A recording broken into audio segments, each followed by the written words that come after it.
găsit, stimați telespectatori, sunt Părintele Ioan Șolea și vă prezint emisiunea Cuvinte din Tăceri.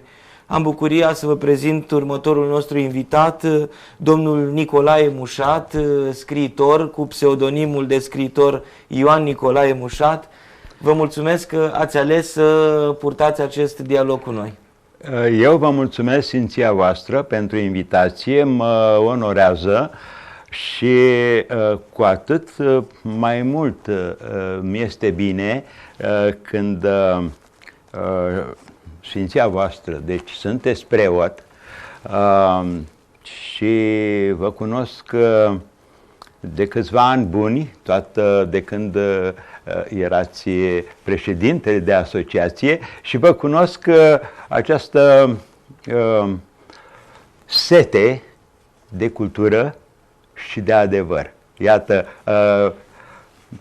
vă mulțumesc pentru vorbele bune. Înalt Preasfințitul v-a remarcat și așa, și iată, da, sunteți preot de ani de zile. Vă mulțumesc mult.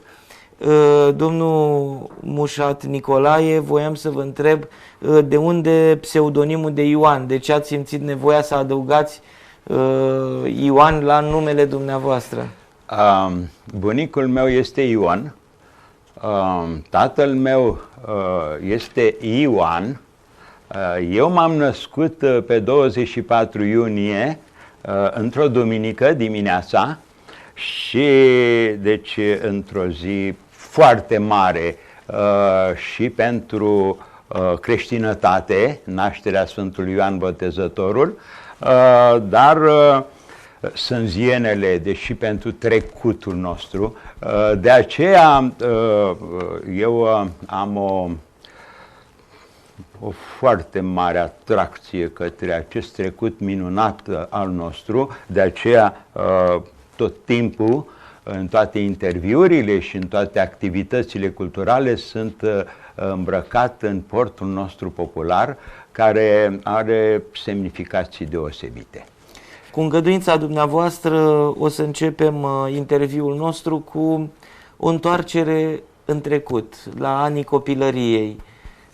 Pentru că de multe ori emisiunea noastră este construită ca un Bildungsromanum, ca un parcurs, cumva din considerația că nimic nu este mai adevărat decât viața omului și felul în care, cu bune și cu rele, ajungem să fim ceea ce suntem fiecare dintre noi în momentul de față. Cum era copilăria dumneavoastră? Unde v-ați născut și ce vă amintiți de atunci? Sfinția voastră, minunat ce spuneți, nimic nu este întâmplător, nici cum te numești, nici unde te-ai născut, cum spun ai noștri, de unde ești de pământ. Deci o vorbă foarte înțeleaptă. M-am născut pe malul Istăului, deci la Mizil, în 1956, și copilăria mea a fost marcată de preotul Alexandrescu, preotul din satul nostru, că Fefeleiul era un sat, și de alte anumite lucruri care m-au făcut de copil să mă întreb cine sunt, de ce sunt, și în momentul când ceilalți copii băteau mingea și țurca, eu stăteam și mă gândeam pentru că simțeam această nevoie, nu pentru că voiam eu, deci nu asta a fost o... și m-a marcat. La câți ani au început aceste problematizări și în ce fel v-a marcat prezența părintelui din sat? Prezența părintelui m-a marcat de când mă știu, pentru că Sfinția sa m-a botezat. Întrebările pe care mi le-am pus au fost legate de faptul că nu făceam lucrurile așa cum mi-aș fi dorit tot timpul. Eu aveam o mare supărare pe mine că nu fac. Și am avut binecuvântarea, noi nu spunem norocul, am avut binecuvântarea de la Dumnezeu să am un tată extrem de bun pedagog și a ales totdeauna să mă încurajeze, nu să-mi arate ce prostii fac sau ce nu fac bine. În felul acesta îi recunosc, Dumnezeu să ierte toate păcatele, recunosc că a fost unul dintre cei mai mari pedagogii mei și m-a salvat. În copilărie, datorită acestor gânduri, pe la, nu știu, 8, 9, 10 ani, m-a marcat un cuvânt în biserică. Deci, pentru mine a fost un punct extrem și este un punct Mergeați extrem la biserică? de luminos, da. Mergea și familia la biserică? Da, bineînțeles, cu familia, cu părinții, cu mama, adică eram, cum s-ar zice, apropiați și de biserică și a fost un cuvânt extraordinar care mi-a rămas de atunci în suflet, nu știu, ca un ceva programatic așa, bine ești cuvântat, Doamne, învață-ne pe noi îndreptările tale.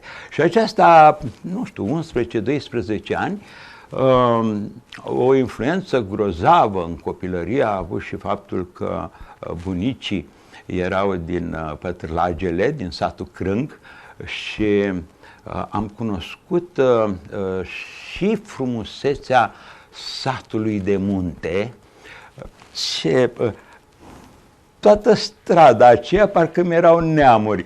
Era o apropiere, sfinția voastră, între oameni, vorbesc de acum 63 de ani, 62, 60 de ani, o apropiere între oameni grozavă. Și asta a contat enorm pentru mine, care eram ca o sugativă și care toată viața am fost condus de două cuvinte. De ce? Tot timpul. De ce? De ce? Și a trebuit tot timpul să cercetez și iată și acum fac același lucru, pentru că nu pot lua lucrurile fără să le înțeleg. Le preiau și observ că am trecut de câte zeci de ori n-am citit Sfânta Scriptură, care mi este și Dumnezeu ne este martor, fără credință noi nu am fi poporul român, așa, și văd că am trecut de 100 de ori pe lângă un pasaj și nu i-am văzut toate înțelesurile. Iată că DC-ul acesta ne trebuie tot timpul. Când ați realizat că orânduirea socială a României, politică, nu este tocmai binevoitoare cu biserica, cu credința? Simțeați presiunea aceasta? De aceea v-am întrebat dacă părinții mergeau la biserică. Simțeați că era o problemă? Taică-mi era comunist. Să știți că și eu am fost comunist până în 85-86, așa, poate chiar și 88. De ce? Pentru că vedeam că foarte multe percepte din Sfânta Scriptură ei au preluat de acolo și să dea oamenilor servicii și să le dea case și da, lucrurile, noi mergeam la biserică, adică nu am simțit ceea ce au simțit alții, o prigoană.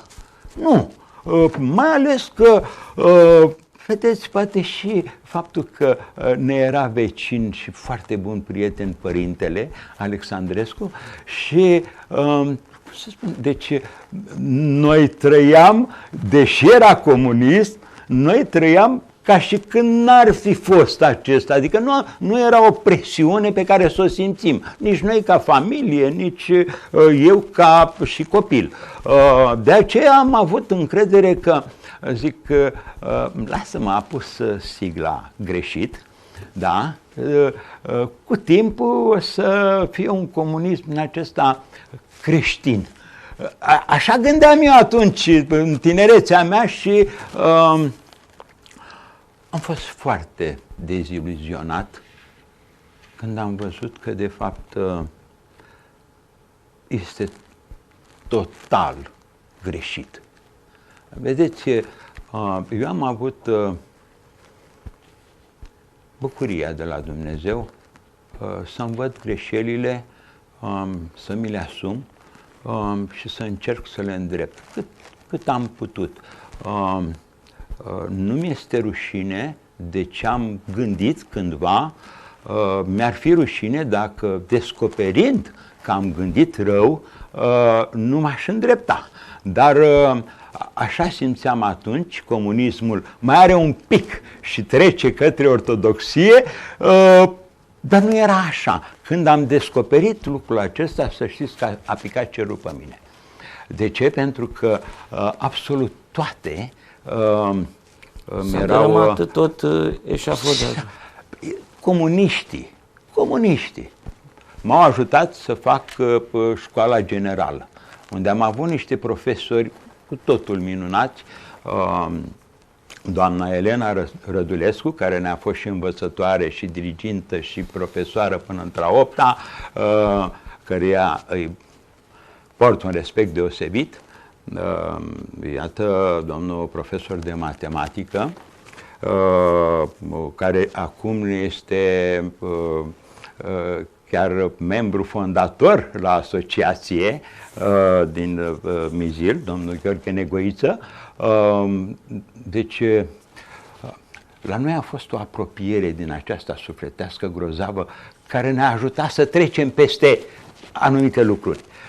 Ce s-a întâmplat? Am făcut liceul la București, liceul industrial, am făcut facultatea de automatică. Mi-aș fi dorit, pentru că aplecarea mea către zona literară, către zona filozofică, era foarte mare, din copilărie. Mi-aș fi dorit să fac filozofie, să fac altceva. De ce n-am putut? Eu am o foarte mare neputință, Sfinția voastră. Nu am ținere de minte. Uit. Și asta am descoperit-o iarăși pe la 12 ani. Făceam propriile poezii, mă susțineau toți să le recit, poeziile mele nu reușeam să le recit. Nu reușeam să învăț, citeam de 10 ori o lecție și nu reușeam eu să fiu. Și mi-am dat seama de această neputință. M-a durut, recunosc, cum să nu te doară, dar am mers pe alte două căi. Matematică, fizică, de asta am putut să și fac automatica, și analiză. Deci dacă nu poți să țin minte nume, date și toate cele, barem să înțeleg fenomenul. Aceasta m-a dus către o alt fel de cunoaștere, o altfel de primire a textelor, a informațiilor. Și de când ați schimbat spre direcția asta, de la liceu încă sau la facultate doar? Nu, din general mi-am dat seama că, deși îmi doresc, zic, asta va fi ceva pentru sufletul meu. Nu poate să fie o profesie. Iată, domnul profesor Eugen Marius Constantinescu, care a fost în studioul Sfinției voastre și ne este director general adjunct la asociația ASIOR, mă uimește totdeauna câte știe. Mă uimește totdeauna câte știe. Iată, n-am putut să fiu acolo. Și atunci am zis să merg pe această... am terminat liceul industrial la București, am făcut facultatea de automatică, tot la București, am terminat în 83. Cum a fost această experiență de facultate? A fost greu să intrați? A fost complicat? Și ce însemna automatica înainte de 80? Pentru că Da, ați început-o undeva prin 79, bănuiesc, dacă ați terminat în 83. Da, vedeți, eram o țară industrializată și o spun cu toată seriozitatea și responsabilitatea. Erau foarte multe fabrici, trebuia să fac o facultate în zona aceasta industrială, pentru că făcusem un liceu industrial și am vrut să fac TCM-ul, dar m-a atras mai mult, ești tânăr și normal, roboți, chestii, normal că te atrage. Așa, am intrat, era o concurență grozavă și este concurență grozavă, este una, sunt 3 facultăți de, cum s-ar zice așa, de vârf. Era electronica, aeronave și automatica. Și cam aveam cam aceiași profesori, așa. Materiile erau oarecum asemănătoare în 50-60% din ele, matematici speciale și fizică și toate cele. Dar aveam nevoie. Și am să vă spun și de ce, Sfinția voastră. Mi-am dat seama că aveam nevoie ca eu să fac această inginerie de înaltă performanță. Măsura în toate. Iată cum spun Sfinții Părinți. Măsura în toate. Aceasta mi-a plăcut enorm, pentru că orice exces în plus sau în minus, adică dincolo de această linie a creșterii duhovnicești, orice exces dăunează.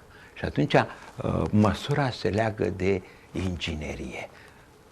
Iată, am descoperit în Sfânta Scriptură că Dumnezeu ne arată primul lucru, prima calitate a lui Dumnezeu este aceea de constructor, de inginer. La început Dumnezeu a făcut cerul și pământul. Iată că această măsură este absolut necesară și ce? Zidirea, construcția. De aceea, toată viața am încercat să fiu un constructor pe unde am fost. De exemplu, am fost mecanic șef la irigații, la fostul ELIF, ANIF, așa. Acolo am făcut niște inovații, urma să mai fac, dar un binecuvântat accident mi-a întrerupt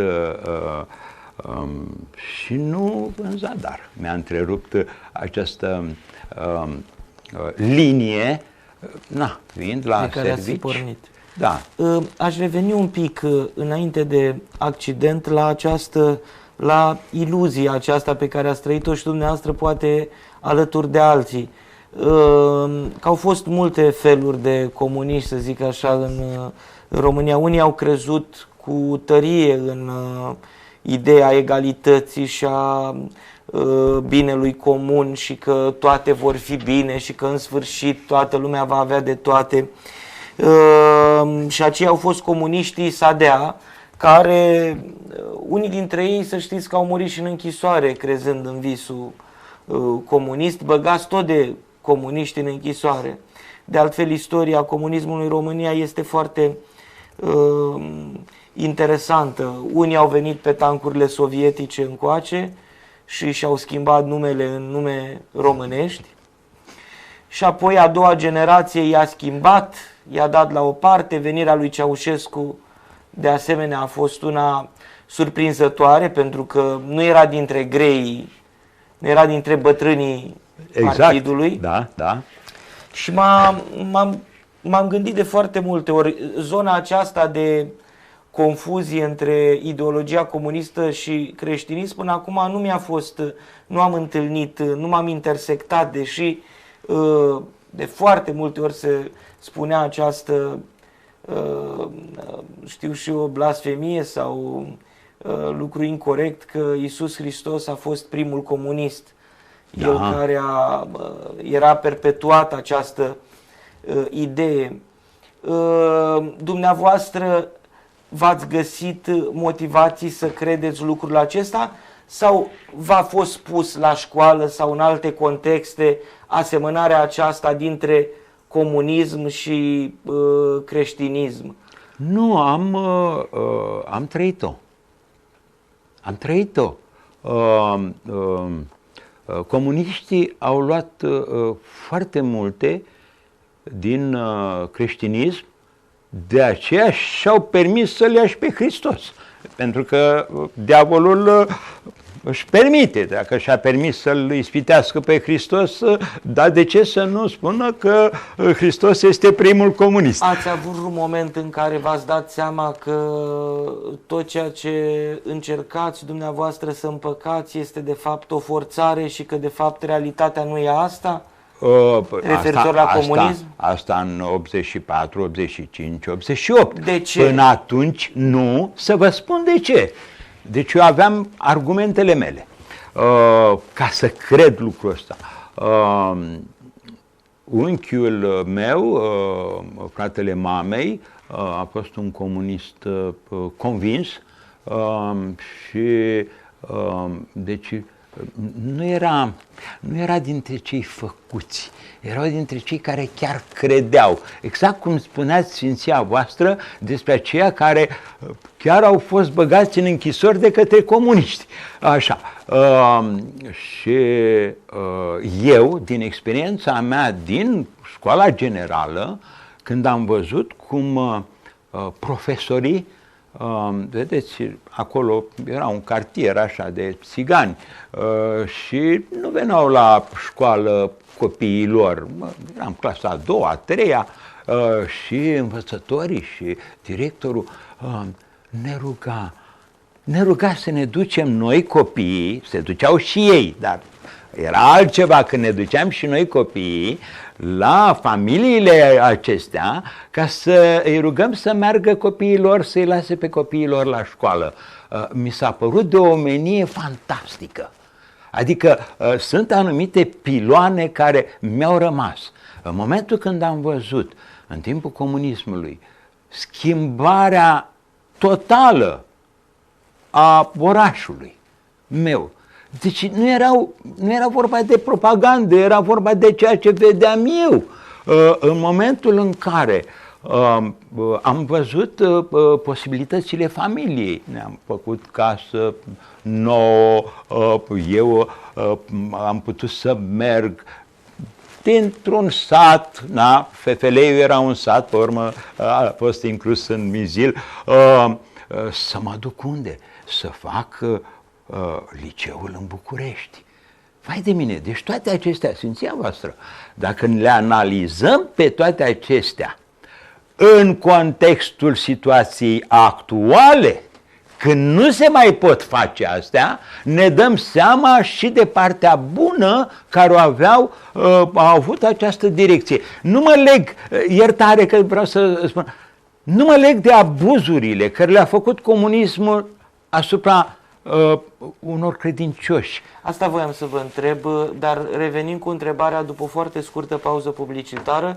Voiam să vă întreb, totuși, în orașul Mizil, nu ați auzit de dubele care veneau și ridicau anumite persoane, de oameni, de tineri care nu mai puteau să facă liceu? Dumneavoastră ați putut, pentru că probabil erați fiu de muncitori, erați între categoria favorizată, dar n-ați auzit de copii care erau scoși afară de la liceu, care nu puteau să facă facultatea, etc. Nu. Dar revenim cu răspunsul dumneavoastră după o foarte scurtă pauză publicitară.